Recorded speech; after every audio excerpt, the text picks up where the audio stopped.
The spread of the coronavirus in the European Union challenges our health systems.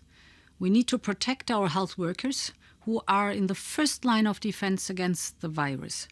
We must safeguard them with protective equipment, masks, gloves, protective garments, etc.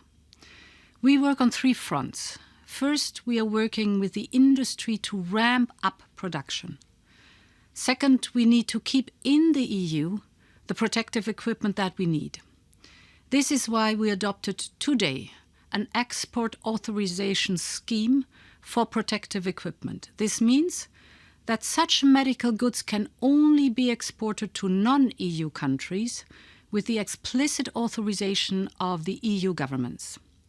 This is the right thing to do because we need that equipment for our healthcare systems. Third, we need to share that equipment in the European Union. National bans on selling protective equipment to other member states are not good. We need to help each other. No country can produce on its own what it needs.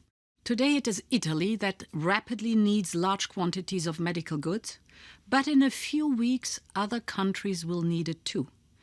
By producing more, keeping it in the European Union and sharing with each other, we can protect our health workers, patients, and contain the spread of the virus. This is why I propose this European solution today. Also, we need to keep goods flowing across Europe without obstacles.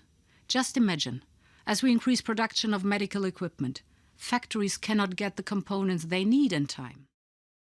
Thousands of bus and truck drivers are stranded at internal borders on parking lots, creating more health risks and disrupting our supply chains.